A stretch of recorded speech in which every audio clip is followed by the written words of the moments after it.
Hey gang, just to let you know, you can now use the promo code MTGMudsta, all caps, at flipsidegaming.com and originalmagicart.store. Using the code gets you 10% off orders $10 or more, and you get to help out the channel at the same time. I also want to let you guys know that Flipside Gaming is doing another giveaway, this time for a box of Ultimate Masters. Anyone who uses my promo code MTGMudsta for orders over $10 or more will be entered to win. There's one entry per person, so I wish you good luck, and please be sure to let me know what box topper you get when you win. Hey gang, and welcome back. This week I'm playing a brand new commander from Guilds of Ravnica, and I'm playing Emmara, keeping a Misty Rainforest, a Temple Garden, Earthcraft, Forest, Throne of the God Pharaoh, Parallel Lives, and Eternal Witness. David is playing his Samut deck, keeping Chroma's Memorial, Angel of Condemnation, Garruk Wildspeaker, Channeler Initiate, Plains, Path of Ancestry, and Jungle Shrine. Jason is playing his Lazav deck, keeping a Phyrexian Tower, 2 Swamps, an Island, Dimir Doppelganger, Psychic Corrosion, and Traumatize. Last but not least, Josh is playing Sram, keeping a Plains, Inventor's Fair, Duelist Heritage, Foundry Inspector, Argentium Armor, and a Darksteel Plate. David wins the die roll and starts us off. David plays Path to Ancestry, which comes in tapped and passes. Josh plays a Plains and passes. Jason plays an Island, passing to me. I play a Misty Rainforest and I pass to David. David plays a Forest and he casts Channeler Initiate, getting to scry from his path. Josh plays a Plains and he casts Sram. I respond to this by cracking the Misty Rainforest to go and find a land. Jason plays a Swamp and he passes to me. I'm still searching at this point, so I grab a Scattered Groves as my land and shuffle up and start my turn. I play a Forest and I cast Emmara and I pass to David. David plays a Plains and tapping his Channeler and removing a counter from it, he casts Angel of Condemnation. Josh plays an Inventor's Fair, and he swings Sram at Jason for 2 commander damage. He then casts a Foundry Inspector, and he passes turn. Jason plays a Swamp, and he casts a Psychic Corrosion, passing to me. I play a Temple Garden, taking 2 to have it come in untapped, and then cast Earthcraft. Using Earthcraft, I tap Emmara to untap my Forest, which also triggers Emmara to make a Soldier token for me. I then use my 2 remaining lands to cast the Throne of the God Pharaoh, and moving to my end step, my opponents all lose 1 life from the throne. David plays a tapped Jungle Shrine and casts Garruk Wildspeaker. He makes a beast token with Garruk and moves to combat, hitting me for 3 with his Angel. Josh needs only pay 3 to cast a Hedron Archive, and then taps the Archive to cast a Darksteel Plate, drawing from Sram. He then casts a Kite Shield, drawing from Sram once more, and follows up with an Explorer's Scope, drawing again. He then plays a Plains and equips the scope onto Sram. Moving to combat, Josh swings Sram and the Foundry at Jason, and this triggers the scope, and Josh manages to hit Plains from it and puts it onto the field tapped. Jason then takes 5, and Josh passes turn. Jason draws a card, and we all mill 2. He plays a Reflecting Pool as his land for turn, and he casts his commander, Old School Lazav. Jason then passes. I draw for turn, and I cast Growing Rites of Itlamok. I reveal an Elish Norn from the 4, and I tap Emmara to untap my Forest, also making a Soldier token with lifelink. I then tap the very Soldier to untap the Forest again, and tap it to cast a Sylvan Library. I then pass, and everyone takes 2 for my Throne trigger at the end of my turn. David plays a Rootbound Crag and pays 5 to cast Samut. He scries with a Path trigger, and he bottoms a card. David then upticks Garruk to untap 2 lands, and moves to combat. He swings everything at me that he can, and I block Samut with my Soldier token and take 6 total from the Angel and the Beast. Josh untaps and gains 1 life from the Fair. He then casts an Open the Armory to go and tutor for an equipment or an aura, but he settles for a Hammer of Nazan. Josh then casts the hammer, drawing from Sram's ability, and equipping it onto Sram. Josh then plays a Plains, and he equips the Darksteel Plate onto his Foundry Inspector. Moving to combat, Josh swings Sram at Jason for 4 more commander damage, but unfortunately he whiffs with his scope trigger. Jason draws, and all of his opponents mill 2 more. He plays a swamp as his land for turn, and he casts Traumatize, targeting David. In response, David activates his Angel to exile my Emmara, which I put back to my command zone. David then mills half of his library, and we get to see some good stuff.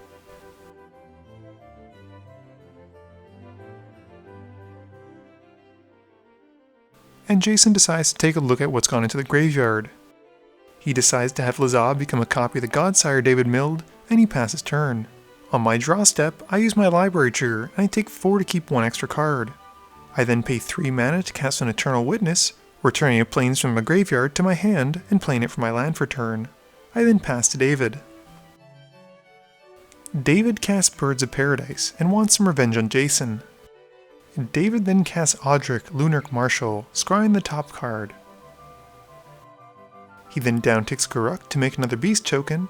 At the end of David's second main phase, I cast Swords to Plowshares to exile Audric because Captain Keyword Soup means bad news for the table. With nothing else, David passes turn. Josh gains 1 from his Fair trigger, and he plays a Plains for his turn. He then casts an Argentum Armor, he draws from Sram's on cast trigger, and then he gets to equip it onto Sram for free. Josh then casts an Inspiring Statuary, and taps some of his artifacts to help pay for Duelist Heritage. Josh then swings Sram at Jason once more, and he uses the Scope trigger, and flips a Plains off the top of his library, and uses his Argentum Armor trigger to blow up David's Angel. Before moving to blockers, Jason taps Lazav the Godsire to make an 8/8 beast who blocks Josh's decked out Sram. And with nothing else, Josh passes. Jason draws, and we all mill 2. He then plays a Mana Confluence as his land for turn, and he brings out a Dimir Doppelganger, passing to me. I use my library trigger, and once again take another 4 to keep a spare card. I play a Plains, and I cast Lightning Greaves, and I then bring out Emmara. I then tap Emmara with Earthcraft to untap a Plains and make a soldier token. At the end of my turn, the Growing Rites flip to reveal Itlamok Cradle of the Sun, and all of my opponents take 1 from the throne. David draws and casts Llanowar Elves. With the creature on the stack, Jason looks at David's graveyard again for any interesting creatures. David then casts Akroma's Memorial with some help from Garruk on tapping some lands. David then moves to combat, swinging Samut at Josh and the Channeler and Beasts at Jason. Josh, deciding to buy some good fortune with David, decides to give one of the beasts double strike. Before moving to blockers though, Jason exiles Gisela with his Dimir Doppelganger, getting his own copy of it. After cutting the damage in half thanks to Gisela, Jason takes 8 damage, while Josh is not so lucky and takes 12 commander damage from Samut. Josh gains 1 life from his upkeep from the fair and draws for turn. He then casts a Spider Silk Net, drawing from Sram and equipping it onto the Foundry Inspector for free because of the Hammer of Nazan. Josh then plays a Plains, and he sacrifices the Hedron Archive to draw 2 cards. Josh then casts an Accorder's Shield, drawing a card from Sram, and equips it onto the Foundry Inspector. Josh then taps some artifacts thanks to the statuary to help pay for Remember the Fallen, and returns Pure Steel Paladin and the Archive to his hand. Josh then casts the Pure Steel Paladin, and he recasts the Hedron, sacrificing it again to draw 2 more cards. Josh then casts a Loxodon on Warhammer, and draws from Sram and the Paladin, and equips it onto Sram. We then see Josh cast Whisper Silk Cloak, drawing 2 once more, and equips it onto Sram once more.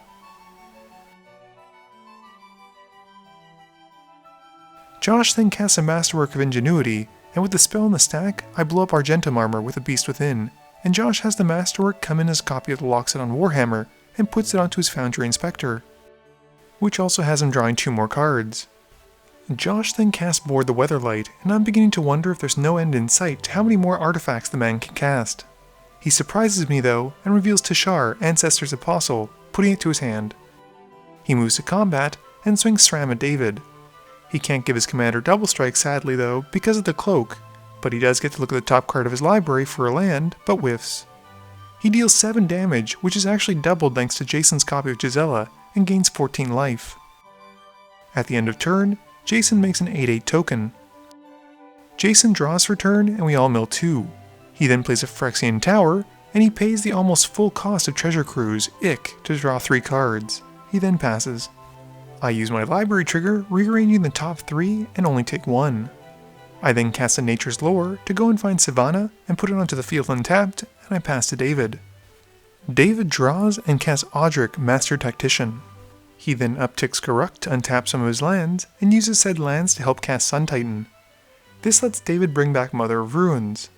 He then moves to combat, swinging Samut at Josh and the rest at Jason, deciding because of Audric that none of their creatures will be blocking. David also has a Sun Titan trigger to resolve, and he brings back a Kenra Charioteer, giving all of his creatures trample, not that it matters much. Unfortunately, Josh dies to commander damage from Samut, and Jason then takes 11 points of damage even after it's been halved by his Gisela clone. At the end of David's turn, Jason makes an 8/8 beast token with his Lazav Godsire. Jason draws for turn, and we all mill 2. Jason asks to see all of the creatures in David's graveyard, and there are many. Jason then decides to cast a Puppeteer Clique who comes in and brings back the Acidic Slime to blow up David's memorial. Jason then sacrifices the slime to Phyrexian Tower for 2 black mana, and uses it to cast a Felwar Stone. Jason then passes, and at the end of turn, I tap Emmara to untap a basic with Earthcraft, making another lifelink soldier.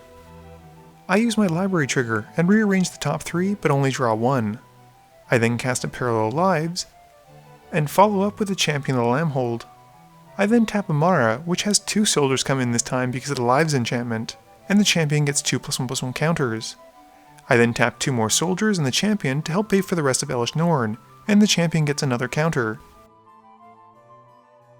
Before Elesh Norn hits the field though, David taps Mother of Ruins to give Samut protection from white. And with the Norn hitting the field, a bunch of creatures died, including Jason's Clique, who comes back for Persist and dies again, but he still gets to steal a creature from our graveyard. Jason grabs the Acidic Slime from David and targets my throne. It's at this point that I reveal my trap card, tapping 3 creatures to untap 3 basics, and I cast Teferi's Protection, phasing out. I then pass to David. David pays 6 in his main phase to cast a Tali. He knows he can kill Jason, but he can't do anything about me, so he swings everything at Jason and decides that none of the stuff will block. We also have to reveal the top cards because of the Tali trigger, and hit 3 lands sadly. Unable to block, Jason takes the full hit and dies, and with nothing else David passes. I draw for turn, and keep a spare card with the library trigger, taking 4 life.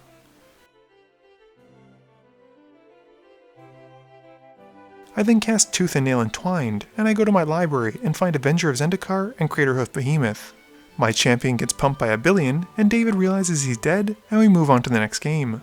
Game review time. So, 2 noticeably powerful interactions. The first was Sram. He drew Josh so many cards, and it got even crazier once Inspiring Statuary was out.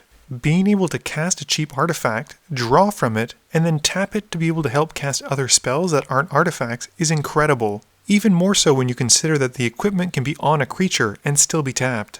I thought this was a pretty nutty interaction, and thanks for Jason for building the deck, and thanks for Josh for playing it so well. The second interaction that I was incredibly impressed with was Emmara and Earthcraft. Basically you can cast her, tap her, and then basically have the 2 mana back because you can tap the soldier after it comes out.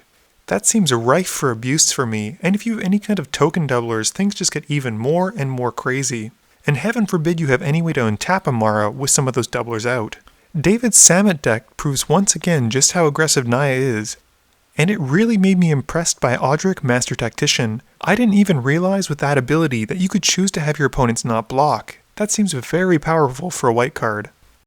Unfortunately, once again, Jason's Lazav deck seemed to be a bit camera shy, so hopefully in the future we'll be able to get another game with him, and he'll be able to do a bit more than just become a Godsire.